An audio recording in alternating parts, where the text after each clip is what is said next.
The woman known to history as Mary of Teck, Queen of the United Kingdom and Empress of India, was born on the 26th of May, 1867 in Kensington Palace in London.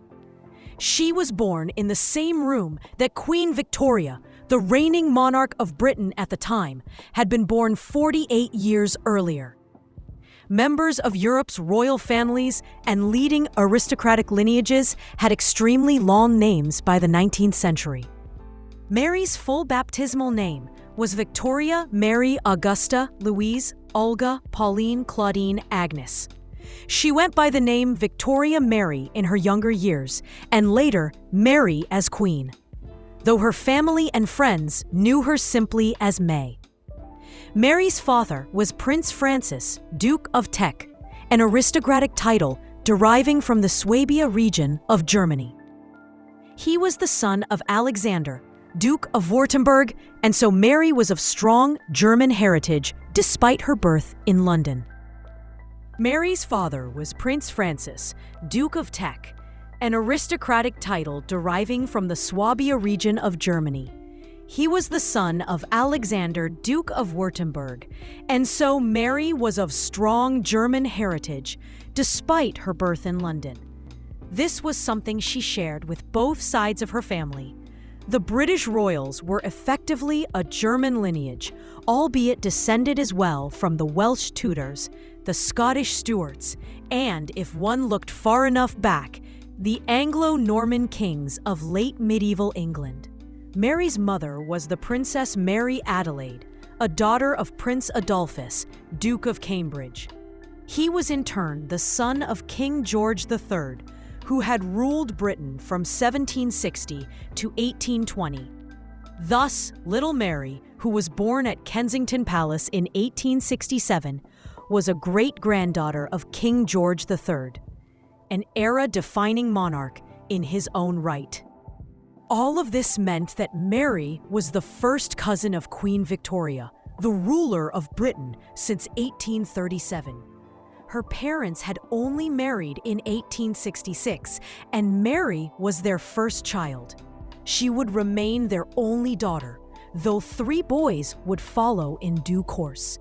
These were Adolphus Jr., after his maternal grandfather, born in 1868, Francis, born in 1870, and Alexander, born in 1874.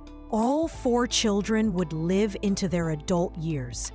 Mary was born at a time when the world was changing at a rate that was unprecedented in human history. The scale of this change would have an impact on her life, as the world she was born into in 1867 was very different from the one she lived much of her long adult life in. Britain had already changed enormously in the century prior to her arrival into the world. The Industrial Revolution had begun almost exactly 100 years prior to her birth. It began to transform England from an agricultural, rural society into a country of growing cities centered on factories and tenements. In the 1830s, industrialists began connecting these cities with the new railway lines. In 1851, the Great Exhibition took place in the Crystal Palace in London, showcasing the ways in which new inventions were appearing that would transform the world, and which demonstrated humanity's growing mastery over science and nature. By then, the Industrial Revolution was spreading speedily to countries like Belgium, Germany, France, and the United States. Soon, the Second Industrial Revolution would begin. Mary grew up as this was occurring, and her childhood years would be lived against the backdrop of electrification being introduced. While innovations like the camera and the telegraph had become commonplace by the 1870s. Soon, the first automobiles and radios would follow. When Mary was growing up in the 1870s, London was a city of gas and oil lamps and horses. By the time she was middle-aged, it was a metropolis where automobiles and electric street lighting prevailed. It was also an era of democratization. When Queen Victoria was born back in 1819, The United Kingdom was effectively a plutocracy where only men of a certain wealth or status were allowed to vote. In Mary's lifetime, it would become a full democracy where all adults were allowed to vote. In tandem, the position of the royal family changed considerably in ways which would be central to how Mary lived her life. On the surface, Mary's childhood should have been one of privilege. She was a member of the royal family, albeit not of a line that was directly placed in the succession. There was no possibility that she or her brothers would succeed to the throne one day. This aside, they should have been afforded a comfortable upbringing on account of their status as cousins of the Queen, and also their father's position as a leading German prince. The reality was quite different.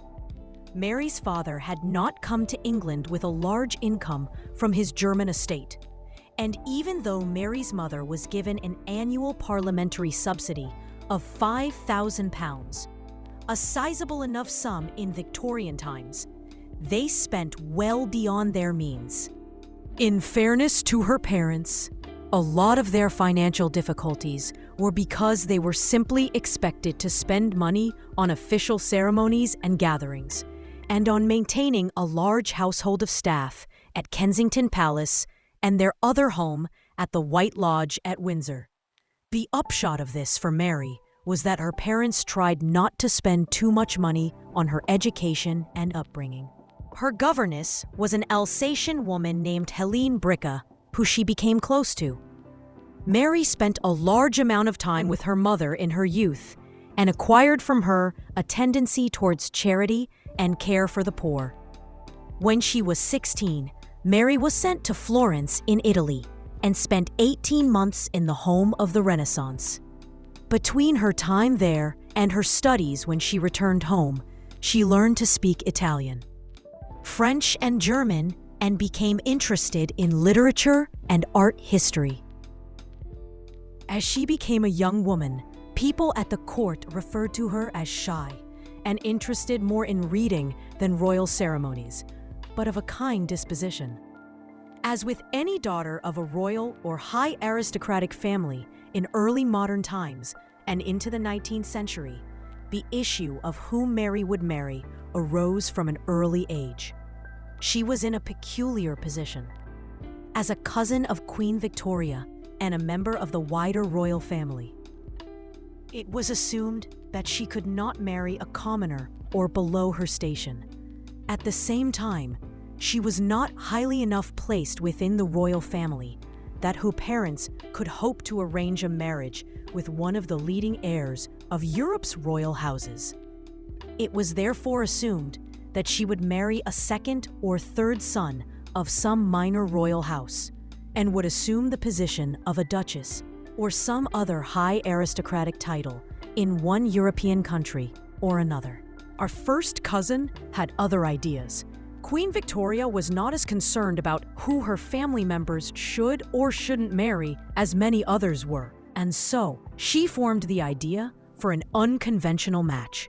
Mary would marry Victoria's own grandson, Albert Victor. He was the eldest son of Victoria's heir, the future King Edward VII. Albert Victor was a wayward young man who had refused to marry, ignored royal protocol on several matters, and who had been involved in a controversy in 1889 where he was rumored to have visited a brothel for gay men on Cleveland Street in London. There have even been historians who tried to claim that Albert Victor was actually Jack the Ripper, the notorious serial killer of late Victorian London. None of these claims have ever been proven in any way.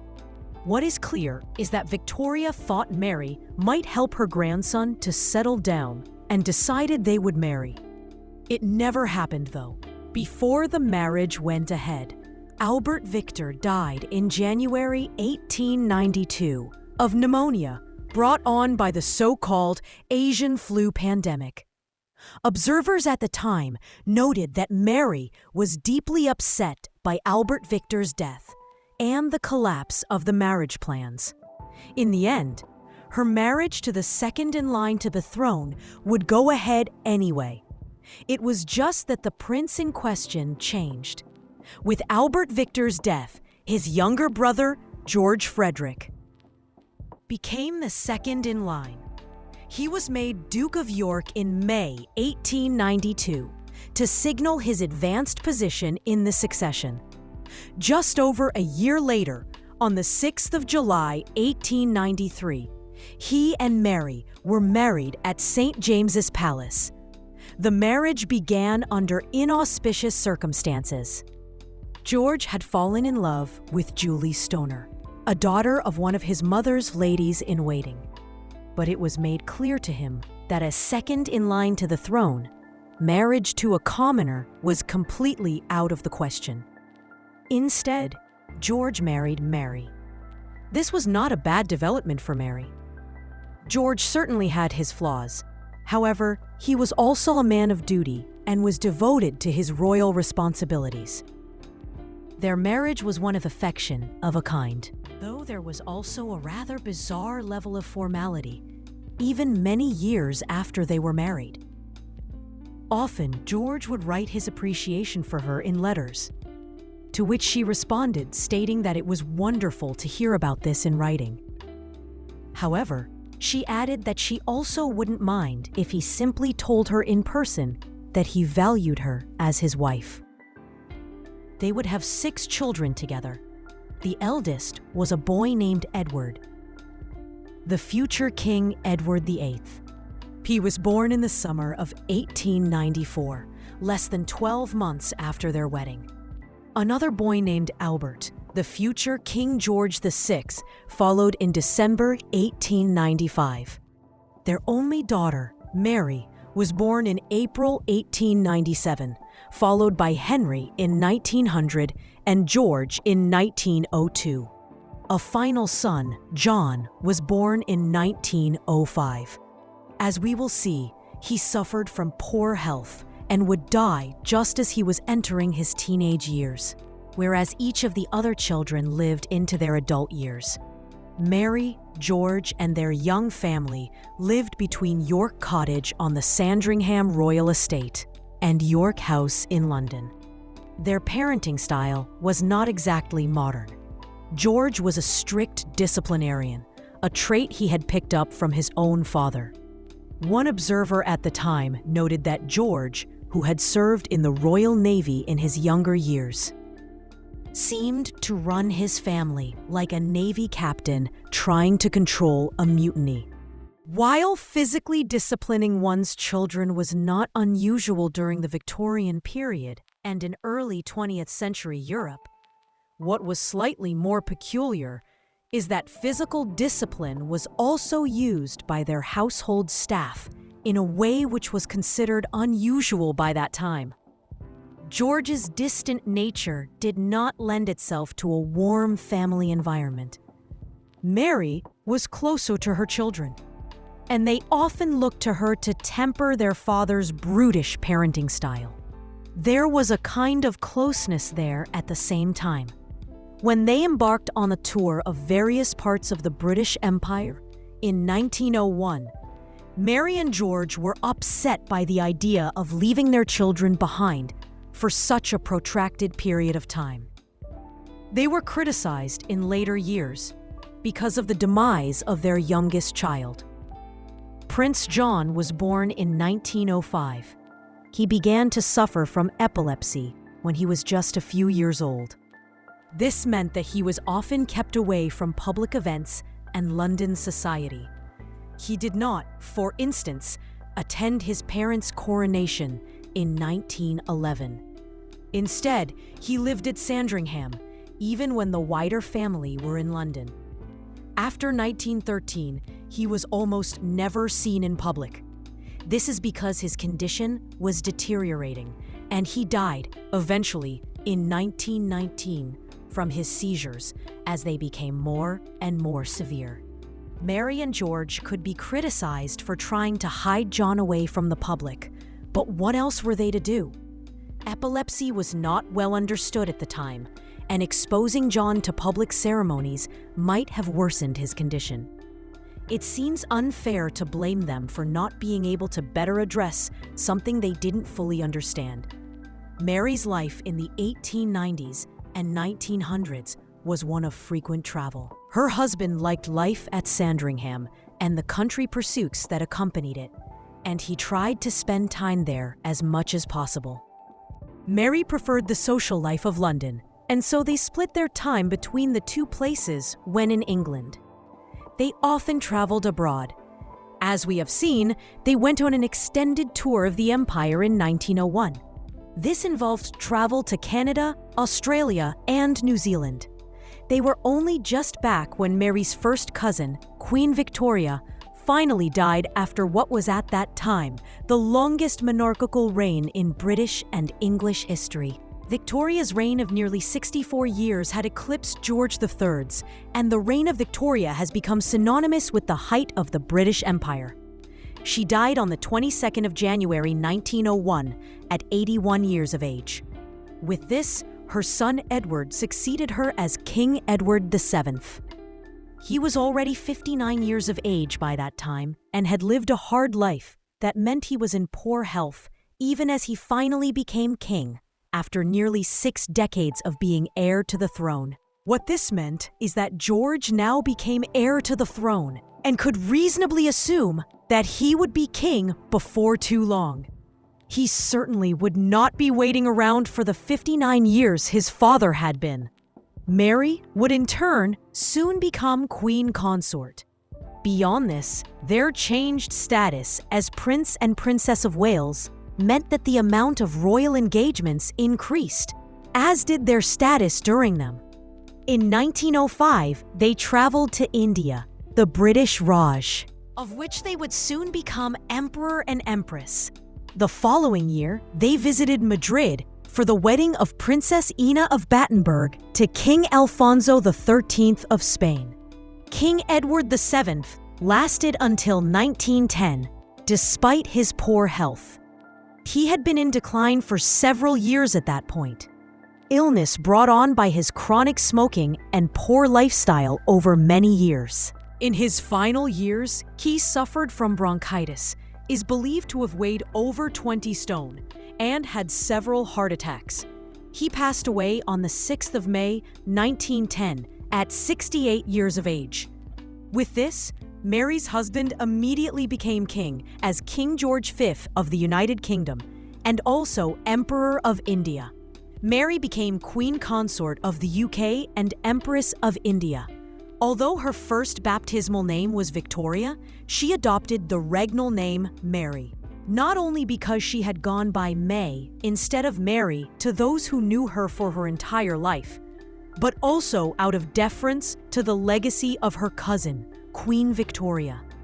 George and Mary's coronation did not take place until the 22nd of June, 1911. It wasn't entirely unusual for a large period of time to elapse between the accession of a new monarch and the coronation.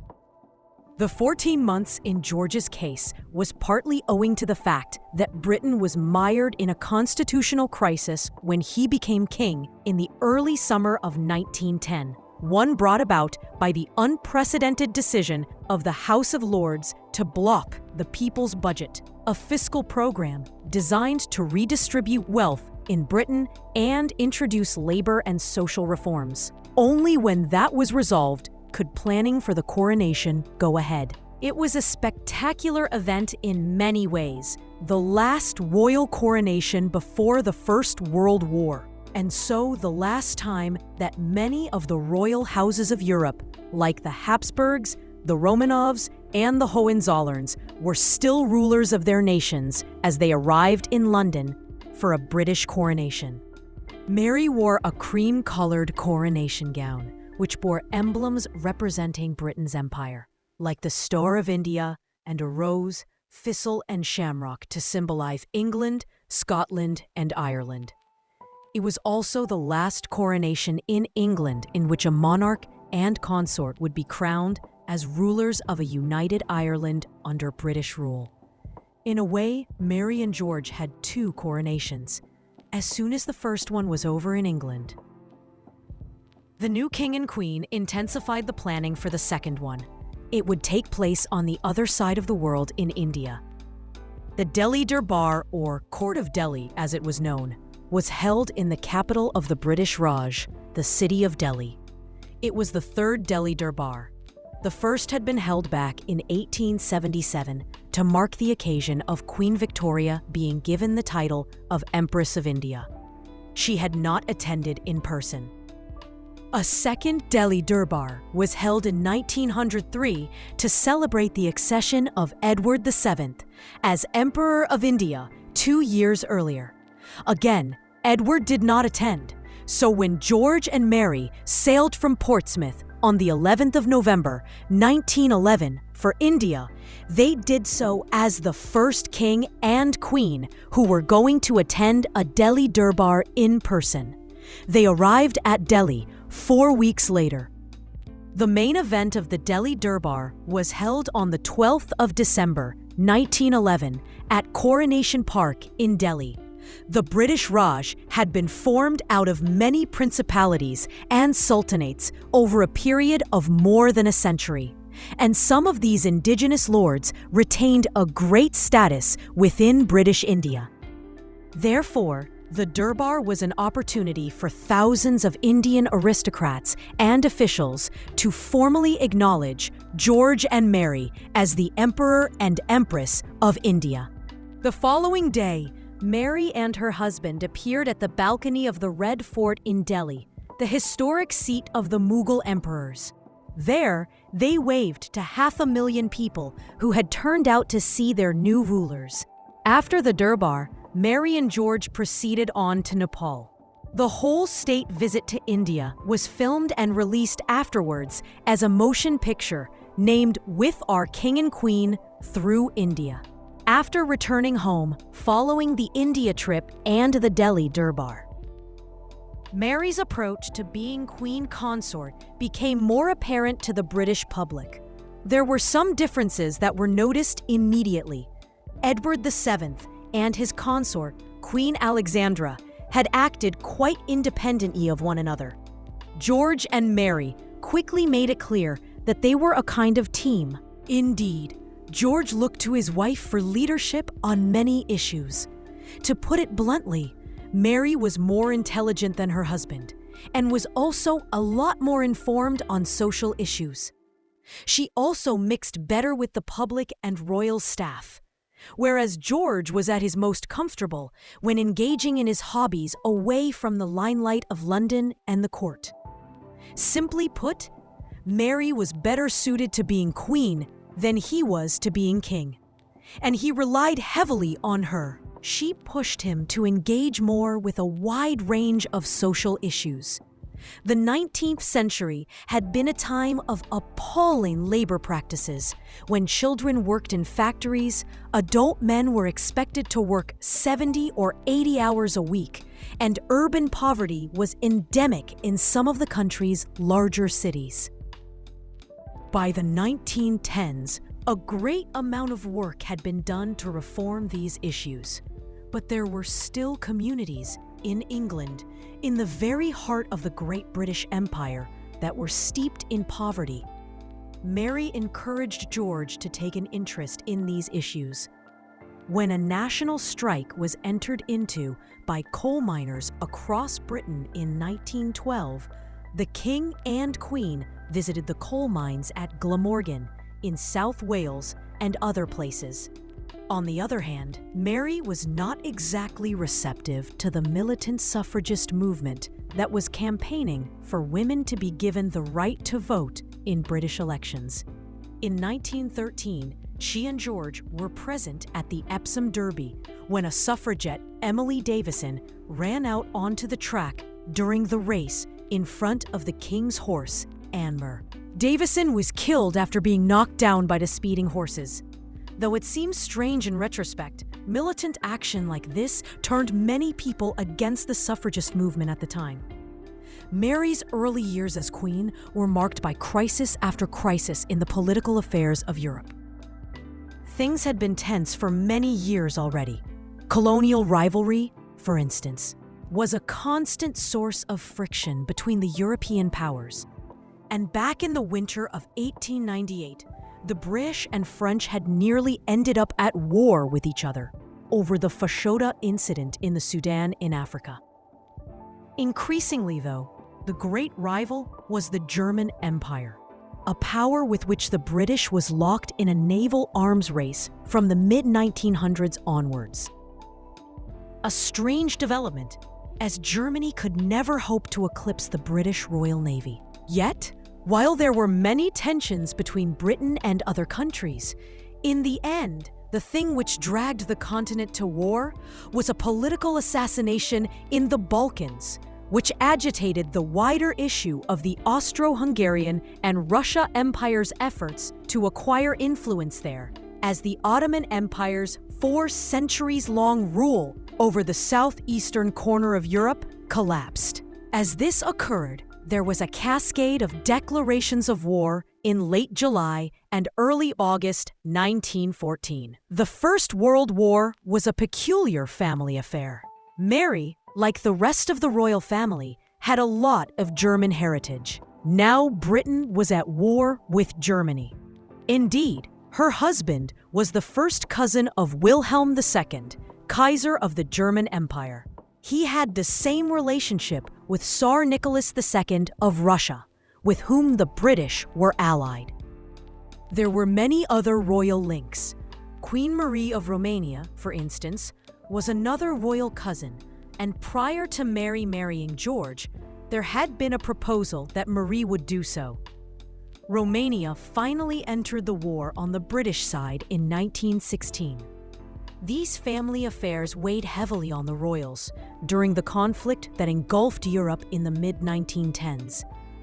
Mary believed that she had an important role to play in the war. In her diary in early August, just days after Britain had joined the conflict, she noted the need to contribute to various relief schemes, like supporting the families of those young men who were now headed off to France to fight the Germans in the trenches, and to support the hospitals that would soon be caring for the hundreds of thousands of sick and wounded men. A lot of her activity early on centered on the Needlework Guild, renamed the Queen Mary Needlework Guild. Through her patronage, a small battalion of women set to work knitting various garments for charities and foundations like the Red Cross, the St. John Ambulance, and the National Relief Fund. A visitor to St. James Palace in 1915 would have seen mounds of packages waiting to be sent out. She also coordinated her efforts with various groups to ensure that women were employed on the home front while the men headed off to war. This led to the formation of a very unusual alliance with the secretary of the Women's Trade Union League, Mary MacArthur. They developed a close, almost friendly relationship as they coordinated their efforts in 1914 and 1915. This was highly unusual for the time. Trade unions were still viewed as dangerous instruments of socialism, and the royals were universally supporters of the established political parties, the Conservatives or Tories, and the Liberals. Mary's workload increased dramatically overall during the war years. The royal staff later suggested she attended roughly 3 times as many engagements as was typical in peacetime. She also spearheaded the move to impose rationing and frugality amongst the royals. The royal family could not be seen to be continuing to live in luxury, while ordinary British people eked out an existence and sent their sons off to France to die. This was not out of the ordinary for Mary, who, despite being a royal and now a queen consort, was known for avoiding extravagance. Mary's service to the country was honored in an unusual way after the war. She was gifted a doll's house by the nation. This wasn't any doll's house, though. The idea for this came from Princess Marie-Louise of Schleswig-Holstein, a granddaughter of Queen Victoria and a cousin of George and Mary. She was a few years younger than Mary, and they had grown up together and remained friends in their adult years. Marie-Louise believed Mary would enjoy an unusual decorative gift and that she should be honored for her admirable service during the war. She contacted a well-known architect, Sir Edward Lutyens, and they began designing the doll's house in 1921 with the help of a committee. When this is described as a doll's house, it should be noted that it was much larger than the average doll's house.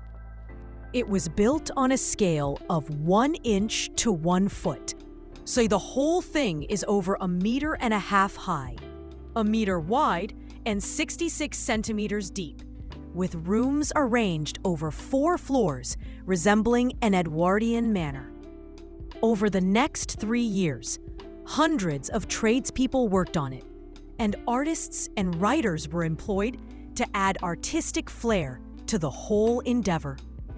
An extraordinary level of detail is found throughout. For instance, tiny little books found on a bookshelf opened up to reveal miniature bits of writing by writers commissioned for the project. Miniature portrait paintings were painted of the king and queen and hung on the walls of the main salon, and extremely precise miniature cutlery adorned a table in the dining room downstairs. In the 1920s, after years of bloodshed and destruction, Britain and its royal family entered a new era, one that, though free from the fires of war, came with its own challenges. Men returning from the trenches of France faced a harsh reality: widespread unemployment, a struggling economy, and a society that was no longer the same. At the same time, monarchies across Europe were collapsing one after another. The Romanovs in Russia had been brutally overthrown. The Habsburgs had lost their centuries-old empire, and the German Kaiser was living quietly in exile in the Netherlands. This wave of fallen thrones cast a long shadow over the British monarchy.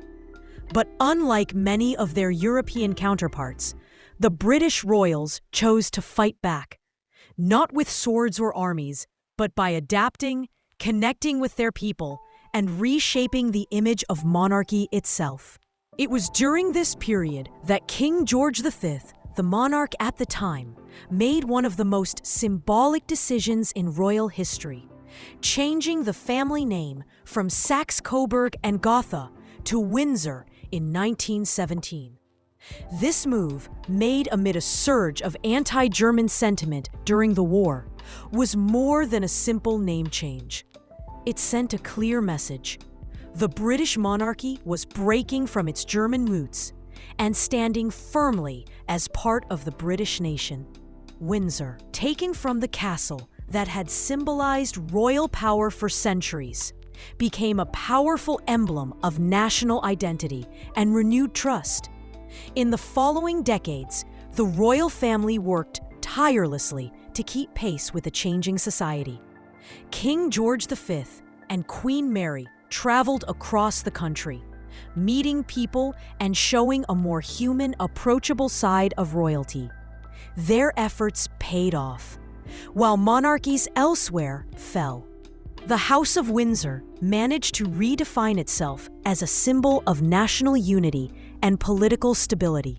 But 1936 brought a turning point that could have changed everything. After George V's death, his son, Edward VIII, took the throne.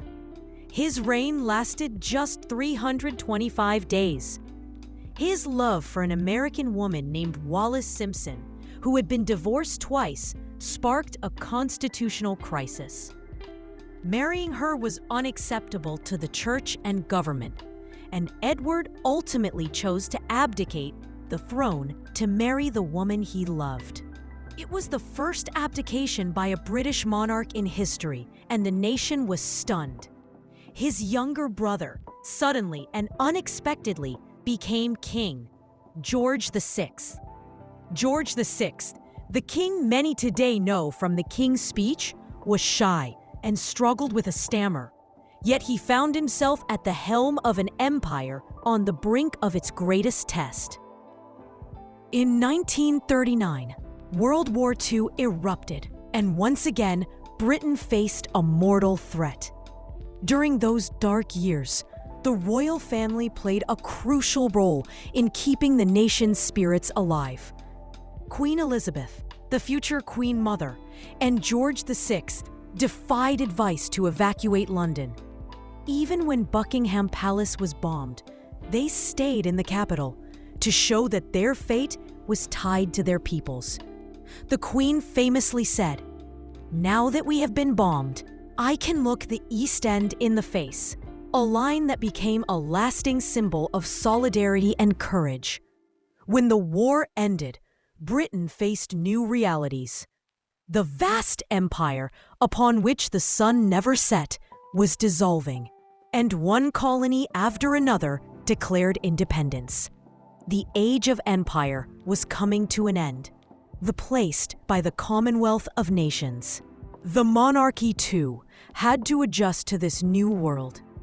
In 1952, after a long illness, George VI died, and his daughter Elizabeth ascended the throne at the age of just 25.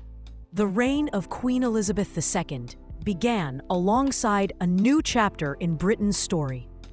Young, determined, and devoted, she was committed to modernizing the monarchy for the 20th century. Her coronation in 1953 was the first to be broadcast live on television. Watched by millions around the globe, it marked the monarchy's embrace of the media age and helped the public feel closer to their queen than ever before. During her reign, Britain experienced seismic change. The formal end of the empire, membership in and departure from the European Union, scientific and technological revolutions, and profound cultural shifts.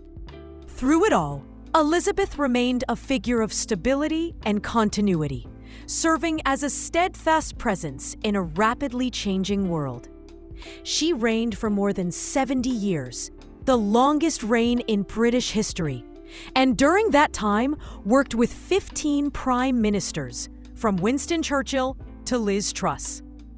Yet her reign was not without turmoil. The 1980s and 1990s brought some of the most difficult periods for the royal family. The marriage of Prince Charles, the heir to the throne, to Lady Diana Spencer in 1981 was hailed as the wedding of the century. But behind palace doors, their relationship was fraught with tension and unhappiness. Their separation in 1992, a year the Queen herself called her Annus Horribilis, or horrible year, and Diana's tragic death in 1997 unleashed a wave of public grief and anger. The royal family's initial silence after her death led many to question their loyalty to the crown for the first time. Over time, however, by showing a more human and compassionate face, the monarchy was able to rebuild much of that trust. In the 21st century, the royal family faced new challenges: globalization, social media, and evolving social roles. Yet, with popular royal weddings and younger faces like Prince William and Catherine Middleton, and later Prince Harry and Meghan Markle, a new generation breathed fresh life into the institution. The monarchy became not just a relic of history, but a living part of modern culture and everyday life. In 2022, after more than 7 decades of devoted service, Queen Elizabeth II passed away, bringing a magnificent era to a close. Her death was a historic moment not just for Britain, but for the entire world, as millions queued for hours to pay their respects. With her passing, a new era began, the era of King Charles III. And perhaps that is the true secret of the British monarchy's endurance, that it is not just a symbol of the past, but a living part of the future. From the days when kings ruled from medieval stone castles to today's digital, social media-driven age, one thing has remained unchanged: the crown, A crown that rests not only upon the head of a king or queen, but upon the history, culture, and identity of a nation. And the story is far from over. The British monarchy continues. Not as an empire without end, but as a living tradition in the hearts of millions who look to the towers of Windsor Castle and the flag flying high above it with respect and wonder. The future may be uncertain, but if history has taught us anything, it's that the House of Windsor has always found a way to endure. And this story will almost certainly continue for centuries to come.